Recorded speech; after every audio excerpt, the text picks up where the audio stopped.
అన్న చెప్పండి. గ్రూప్ 2 విద్యార్థులు ఎవరైతే పరీక్షలకు వచ్చింది గతంలోనే ఒకసారి ఇక్కడ చర్చ చేసిన చర్చలో జరిగినటువంటి విషయాలను ముఖ్యమంత్రి గారి దృష్టికి తీసుకెళ్ళాం. గ్రూప్ 2 వాళ్ళు అడిగేది ఏంటంటే ఈ డిఎస్సి ఎగ్జామ్ గతంలో పోస్ట్ పోన్ కావడం వల్ల అది గ్రూప్ 2 ఎగ్జామ్కి అతి దగ్గరలో పడి ఒకటే రోజు గ్యాప్ ఉంది, మేము చదువుకోవడానికి కష్టమవుతుందని అడిగిరు. దాన్ని పోస్ట్ పోన్ చేస్తే బాగుంటుంది అనేది వాళ్ళ డిమాండ్, మేజర్ డిమాండ్. చాలా డిమాండ్స్ ఉన్నాయి కానీ మేజర్ డిమాండ్ అది. దానికి ప్రభుత్వం సానుకూలంగా స్పందిస్తుందన్న ఆశతో మేము ముఖ్యమంత్రి గారికి వీళ్ళకు ఉన్నటువంటి ఇబ్బందులన్నీ కూడా ముఖ్యమంత్రి గారికి తెలియజేసినాం. ముఖ్యమంత్రి గారు కూడా విని ఒక సానుకూల స్పందనతోటి మీరు కూడా ఒకసారి వాళ్ళకి చెప్పండి. ప్రభుత్వం ఈరోజు 10 ఏళ్ల తర్వాత అధికారంలో వచ్చిన కాంగ్రెస్ పార్టీ విద్యార్థుల భవిష్యత్తు కోసం వాళ్ళకు ఉద్యోగాలు ఇవ్వాలన్న ఒక ఆశతోటే ముఖ్యమంత్రి గారు ఉన్నారు.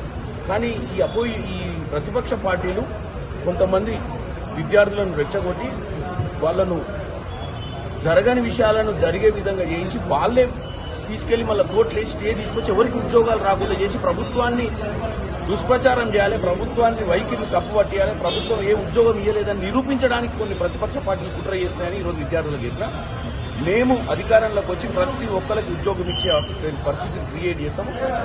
ఇష్యూస్ చాలా ఉన్నాయి, 10 ఏళ్ల నుంచి చాలా పెండింగ్ ఉన్నాయి. డిఎస్సీలు పడగానే చాలా రోజులు అయినాయి. గ్రూప్ 1 గ్రూప్ 2లో చాలా మంది పరీక్ష రాస్తున్నారు, చాలా మందికి 2-3 ఇయర్స్ నుంచి అవకాశాలు రాలే. వాళ్ళకు కూడా ముఖ్యమంత్రి గారి దృష్టికి తీసుకుపోతాం వాళ్ళ సమస్యలను.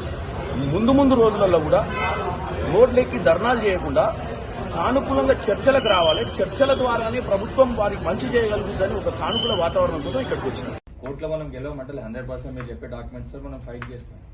కాకపోతే ఈ ఎంటైర్ ప్రాసెస్కి ఏమవుతుందంటే 3 నెలలు 6 నెలలు మొత్తం రిజాల్వ్ వరకు స్టే అయితే వస్తుంది. అంటే గతంలో మీరు గ్రూప్ 1 ఎగ్జామ్ బయోమెట్రిక్ విషయంలో మీరే చూసారు. June 4th మీకు ఎగ్జామ్ కండక్ట్ చేసి June 14th మనం కండక్ట్ చేస్తే June 15th ఆ రోజు మనం కోర్టులో కేసు వేసినాం. June 15th వెళ్ళి ఆల్మోస్ట్ సెప్టెంబర్లో మనకి జడ్జ్మెంట్ వచ్చింది. జూలై ఆగస్ట్ సెప్టెంబర్ 3 నెలల వరకు ప్రాసెస్ ముందుకి పోలే వెనకకి పోలే. కాబట్టి ఇప్పుడు చేసినా కూడా ఏమవుతుంది అంటే ఏ చిన్న చేంజ్ చేసినా గెలవమంటలే. సరే మీరు అన్న మన డాక్యుమెంట్స్ మనకు ఉంటాయి, వాళ్ళ డాక్యుమెంట్స్ వాళ్ళకు ఉంటాయి. కాబట్టి ఇవన్నీ ఏడైతాయి ఇన్ ఫ్రంట్ ఆఫ్ జడ్జ్ కోర్టులో మనం తెలుసుకోవాలి. మనం డిస్కషన్ చేసుకొని కోర్టు ఫస్ట్ ఏం చేస్తుంది, వాడు వేసిన పిటిషన్ యాక్సెప్ట్ చేస్తుంది. యాక్సెప్ట్ చేసి ప్రాసెస్ ఆపండి అని స్టే ఇస్తుంది. స్టే ఇచ్చినాక తర్వాత మన ఆర్గ్యుమెంట్స్ గవర్నమెంట్ ఎన్నికలు మనం పెడతాము, ఆపోజిట్ అడ్వకేట్స్ వాళ్ళ ఆర్గ్యుమెంట్స్ వాళ్ళు పెడతారు. అండ్ కోర్టులో ఎంత టైం పడుతుంది అనేది నాకంటే స్పష్టంగా మీకు కూడా దానిపైన అవగాహన ఉంది. సార్ మీరు చెప్పిన డాక్యుమెంట్స్, మీరు evidences, supreme court judgements, state government judgements, మన ఫేవర్లో ఉన్న జడ్జిమెంట్స్ మనం చూపిస్తాము. అవతల వర్షన్ వాళ్ళ ఫేవర్ ఉన్న జడ్జిమెంట్స్ వాళ్ళు చూపిస్తారు. దాని తర్వాత ఏంది ఎందుకు వేయాల్సిన అవసరం ఉందనే దాని మీద చర్చ చేసిన ముఖ్యమంత్రి గారు అర్థం చేసుకుని ఆయన కూడా మరి ఏమంటారు విదేశాలలో చదువుకొని వచ్చి ఇక్కడ ముఖ్యమంత్రి కాలేదు. ఆయన కూడా ఈ పరీక్షలు, ఈ సమస్యలు, ఈ అన్నింటికి యూనివర్సిటీలో ఉండి రూమ్లలో ఉండి మొట్టమొదటిసారి హైదరాబాద్ వచ్చినప్పుడు ఆయన కూడా ఇష్యూ అర్థమైంది. ఆయన బేసిక్ ఇష్యూ అర్థం కావాలి.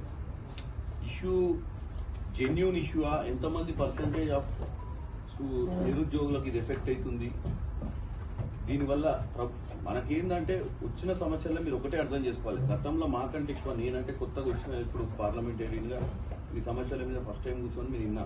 మా వాళ్ళు ఇక్కడ వెంకట్ గారు కానీ, మానవతరాయ్ గారు కానీ, ఇక్కడ బాలలక్ష్మి గారు కానీ, సంజీవ్ కానీ, చరణ్ కానీ, కిరణ్ కానీ వీళ్ళందరికీ కూడా కొద్దిగా గొప్ప అవగాహన ఉంది. ఎందుకంటే వాళ్ళు కూడా యూనివర్సిటీలోకి వెళ్ళి అది పెట్టినప్పుడు ఏం చేస్తుంది, ప్రభుత్వాన్ని మీరేం చేస్తారు, మీ దాంట్లో కూడా కొంతమందికి అది అవసరం ఉండదు అంటలేము. కానీ వాళ్ళు రోడ్లు ఎక్కడం వల్ల మాకు అదే కావాలని రోడ్లు ఎక్కడం వల్ల ఏంటంటే దానివల్ల సమస్య పరిష్కారం కంటే ఎక్కువ మిగతా 60-70 మంది పర్సంటేజ్ ఎవరికైతే బెనిఫిషియరీస్ ఉంటారో వాళ్ళ మీద ఎఫెక్ట్ పడి స్టే వస్తుంది.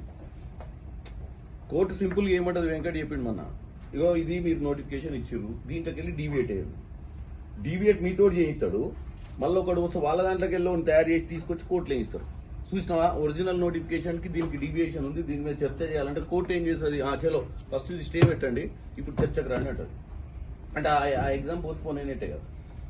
అట్లా ప్రాసెస్ గెలుస్తా మనం గెలవమంటలే. 24 hours 48 hours డెడ్ లైన్ అండి లాస్ట్ టైం. గవర్నమెంట్ కూడా ఏంటంటే ఆ ఆలోచన ఉంటుంది, ఇప్పుడు చేస్తే ఇది ప్రాపర్గా ఉంటుంది మెసేజ్ అని సానుకూలంగా స్పందించారు. ఎగ్జామ్ చేసే పరిస్థితి మన దగ్గర లేదు. ఇంకోటి ఏంటంటే ఈ ప్రతిదీ అడిగినప్పుడు ఈ నోటిఫికేషన్లలో అంటే గతంలో కూడా ఇప్పుడు మన క్లియర్గా ఎక్స్ప్లెయిన్ చేసిండు వెంకట్, గతంలో కూడా నోటిఫికేషన్స్ రిలీజ్ చేసిన తర్వాత ఇంప్లిమెంటేషన్స్ ఒక్క లైన్ మార్పు తేడా ఉన్నా కానీ స్టే ఆర్డర్ పెడతారు.